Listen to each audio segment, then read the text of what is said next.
Hi everyone, I'm here today with the game Ruins of Mars, which is published by Atheris Games out of Florida, and it was designed by Don Riddle. It was first on Kickstarter. Now you might be able to find it in your local game store. It is a competitive game where there's a mancala aspect and a limited tableau, and it's about an ancient civilization on Mars that has died and gone out, and now we are getting to harvest those ancient technologies after they've disappeared off the face of Mars as we ourselves explore. It plays 1 to 4 players in about 60 to 90 minutes, and you are also having this language track. So we'll take a look at how to play the game, and then we'll come back and talk about my feelings at the end. Let's talk about setup.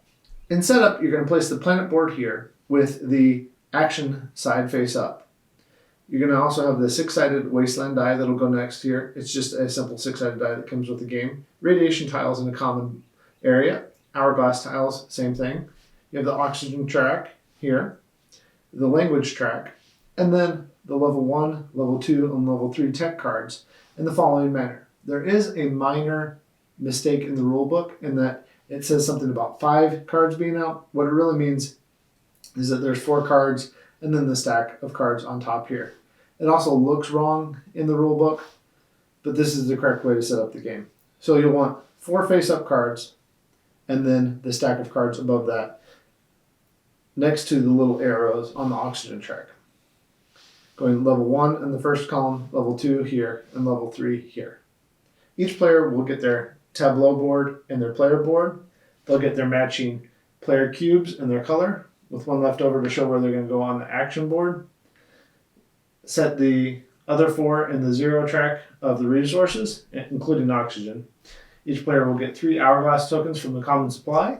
Each player will get a random character card. Each player will also set one of their round tokens on the language track 0 space here. And after you've set all this up, you're basically ready to go. There's also an AI setup that we'll talk about at the end, but we'll go ahead through the rest of the game, how to play the game, and then we'll talk about the AI setup for the solo game. There are some additional character cards that will go back to the box. There are extra of those. So you can either do a random setup with the character cards, or you can assign them based on first pick, something like that if you want to. Randomly choose whatever method you would like to select a first player and give them the first player token, which is a Mars rover. Pretty cool. This game is all about getting tech and languages. So whenever a player has either completed their final tech on their personal tableau board, their 9th one, or someone has completed a 4th language to master, the game will end at the end of their turn. Players take turns in clockwise order. There are 8 steps in each turn. Let's go over those. First of all, place the rover at any of the 5 sites, making it the active site. Let's say I want to go here. I would also place my token there to show that I've gone there. Nobody else can go there this round. And then I would get all the actions below that. We'll talk about the actions in a minute. Step 2 is optional, but you may be interested in spending hourglass tokens or oxygen tokens to move any one action tile from an adjacent site to the active site. Let's say I wanted more green actions here, which is something like a computer console with some other symbol in the background. I'm not sure. You would simply go like that, spend the 2 oxygen or the 2 hourglass tokens to move that there. One thing you should know about that though, you can never have less than 1 of the tiles at any action site. So if that would cause you to have less than 1 action tile there, 0, you can't do that. This is always an optional part of the play, but it is step 2. So let's talk about what the different symbols mean. The wrench symbol means that you use the active site bonus. And we'll talk about all those in a second too. The colored symbols, which have a distinct symbol for each one, match your resources on your board. So there are these 4 here. They also match symbols on the language track. With the 4 colored symbols, you gain 1 of those resources or grow up on the corresponding language track, depending on what type of action you are taking. The star symbol lets you choose any resources or the only star language track. It doesn't let you take a wild for the languages, you have to take the star language track if you use it as a language symbol. The third step is take radiation. If there aren't any radiation icons on the active site or on any action tiles there, you have to take radiation. So in this case, in the infirmary, since there's the wild symbol here with 2 wilds, you're also going to take a radiation from the common supply and put it next to your player board in this space. You would also take 3 at the wasteland, 2 at the laboratory, and 1 at the workshop. Use the wrench bonuses. As I said before, we're going to talk about what each one of those do. The wasteland doesn't give you any additional bonus when there's a wrench symbol. Instead, you roll the die, and if you get a 5 or a 6, you would get 3 new hourglass tokens to add to your supply. 3 or 4 gives you 2, and 1 or 2 gives you 1 of those tokens. If you go to the laboratory, you gain your choice of 1 fuel, parts, plants, or oxygen. In other words, any of the regular resources. If you go to the workshop, you advance 1 space on any language track that you choose. If you go to the dormitory, you gain 1 hourglass token. And if you go to the infirmary, you get to remove 1 radiation from your board, returning it back to the supply. Those are the bonuses that you get from the wrenches at each spot. After you've done all that, you get to take the site action on the active site. There are 2 types of actions. First of all, there's a symbol that looks like a box, I guess, but this symbol means that you get to discover. You collect the resources of the type shown on the tiles. Remember that it is here that stars are wild. So in this case, I would get an orange, a red, a green, and a blue, 1 of each. Over here, I could get 2 of my choice and an oxygen.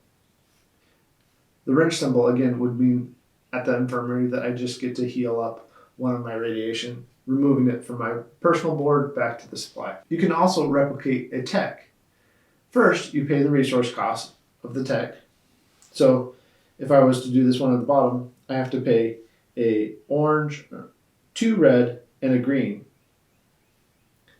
Once I've done that, and any oxygen indicated on the oxygen track here on the left, then I can add it to my personal tableau, following any restrictions that are on my tableau board. After you've placed that, you'll get any benefits that you get. In this case, this one says whenever you count stars, add 1 to them. You may also complete a tech from these top 3 face down, remembering to pay the 4 oxygen. After you've done that, you also get to search the deck, find any tech that you want, pay the cost, and then add it to your tableau. This can be especially beneficial if you're trying to complete one of the victory conditions that we'll talk about at the end for bonus prosperity points. Prosperity points are how we count who is winning the game at the end of the game. Something that you should know about placing tech: level 1 techs go in column 1, level 2 techs go in column 2, and level 3 techs go in column 3. There's also some other restrictions on here based on how you can place the techs.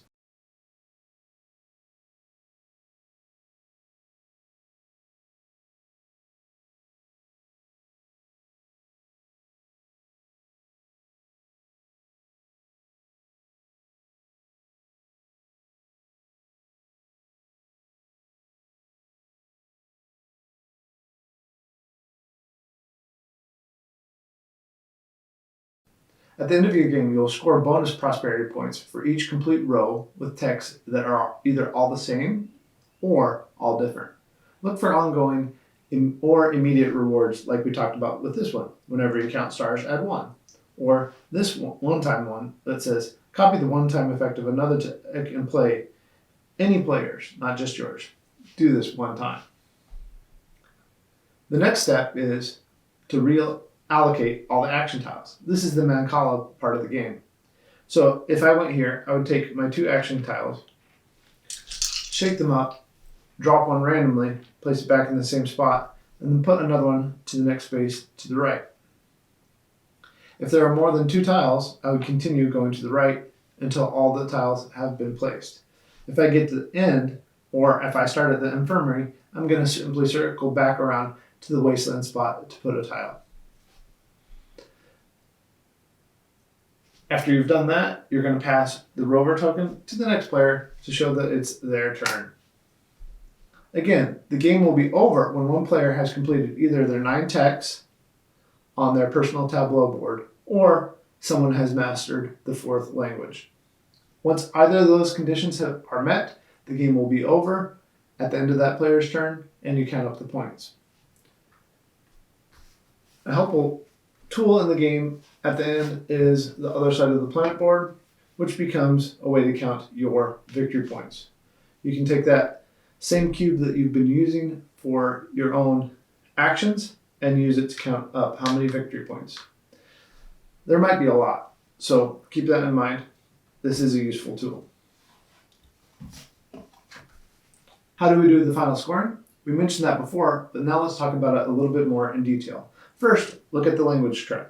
Wherever your piece ended up on a column, take the highest score in that column that you have achieved and add that to your score. So in this case, on this far right one, I've achieved 6 points. I would get 6 points.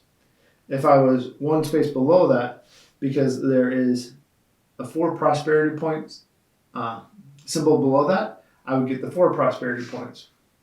Whatever is the highest point I've reached on a column, that's what I get to score. Then we get bonuses for completed rows. For each row that has rows with the same classification, such as A, B, C, or D, which are on the top right of the tech cards, you'll get 9 points for each completed row like that. For each row with variety, such as A, B, C, or B, C, D, or A, C, D, or so forth, you'll get 6 points. And finally, for every complete row, even if you didn't get all different or all the same, you'll get 3 points. You'll lose prosperity points based on any radiation that is in your personal supply. The person who has the most will lose double points for that. So if I had this 6 radiation, I would lose 12. But if I wasn't the one with the most radiation, I would lose 6. It's a good catch-up mechanism for somebody who might have gained additional benefits through the action tiles in the game. It seems like it might be unbalanced, but it actually works out really well. Finally, the tiebreaker, after all that's done, counting up language tracks and your completed rows and loss for radiation, you find out who the winner is. If there's a tie, you're going to go with least radiation. And if there is still a tie, you're going to look at more total prosperity points from the language tracks. And if there's still a tie, then you just share the victory. So let's also talk about the solo setup, because I've enjoyed the solo version of this game. I've played it a few times. And the solo setup for the game is the same as a 2-player game with following changes. First, there's no character cards or hourglass tokens to the AI. The AI tech cards get put into 3 decks. And they're very simple. There's not too many going on there. I do wish there was a little bit more variety here, but there's enough to get it going. The AI will randomly select 3 level 1s, 3 level 2s, and 3 level 3s, placing them out in the appropriate spots on their board. As the AI is able to finish any tech throughout the game, because they have enough resources, they will immediately do that 1 tech per turn, which is the limit for players at any time anyways. You can't complete more than 1 tech per turn. But the AI is going to complete the highest tech that it can, and the game will keep going until either you finish your tableau of 9 cards, or the AI finishes its tableau of 9 cards, or those language tracks are completed. The human player will always start the game. At the start of the AI turn, there's an additional reallocation step where you roll the wasteland die, and starting with the wasteland counting as 1 and the infirmary counting as 5, you will pick the site that was rolled, reallocate the tiles as usual. If there's a 6 though, nothing happens. This is in addition to the normal reallocation, which we will cover. Again, the AI is always going to go to the most action tiles. So on the AI's turn, it's always going to go to the most action tiles. In case of a tie, you go to the rightmost. Unless that 6 was rolled during that first reallocation phase, then it's going to go to the leftmost in the case of a tie. That's pretty rare though. Second, it's going to take any radiation. The AI will always and immediately spend hourglasses to remove radiation, and the AI uses all available wrenches. The AI will always replicate the most expensive tech it can, as long as it meets its language requirements. First of all, when I initially opened the box, there were a couple things that were a little cheap feeling, like the player tableau boards. And the cards are a little bit thin, but they do have a vinyl covering to them, so I got over that. I also like the fact that the action tiles come in this wooden version rather than the cardboard version, which is very thin. I do like the personal player boards, though, that have an area for the radiation. If anything, they should have split this into a part where there was some room for the hourglass tokens, too, because I like the fact that everything can't get bumped with the spaces here. It's nice. The little rover is fun. The language track and the symbols on there can be hard to see. I could imagine in a 4-player board on a bigger table that someone who is colorblind might have a little bit of trouble seeing the different token iconography. But in any case, overall, I think they're pretty good. They're pretty easy to see. I do think that they are pretty small on some of the cards, since these are a smaller card size. So that might provide some problems for those who are colorblind. Other than that, the cards are pretty good. The artwork is subpar and below average, but the actual gameplay is fun. The mancala thing gives you lots of choices. There's different ways to play. I like how you're choosing which resources you want, and you could get to use those on the language track, or you can use the resources to get the tech cards, but they both play together, and you have different options as you go through the game. Even if somebody takes something that you want, you're still able to do something else, and there's not a lot of take that in the game. Really, it's a fun game that can be taught quickly. I would recommend it for a night if you're just having a space themed night. Maybe you want to play on Mars too in the same night, or terraforming Mars and just have a full-on Mars themed night. I think it would be a lot of fun to include this game. So my thoughts on it, especially for the price point at this point, it is a really reasonably priced game with a lot of fun in the box for not too much money, really. So Ruins of Mars by Don Riddle, published by Atheris Games. I recommend it. I hope you like it too. Let me know if you don't and why you don't in the comments. And happy gaming. We'll catch you later.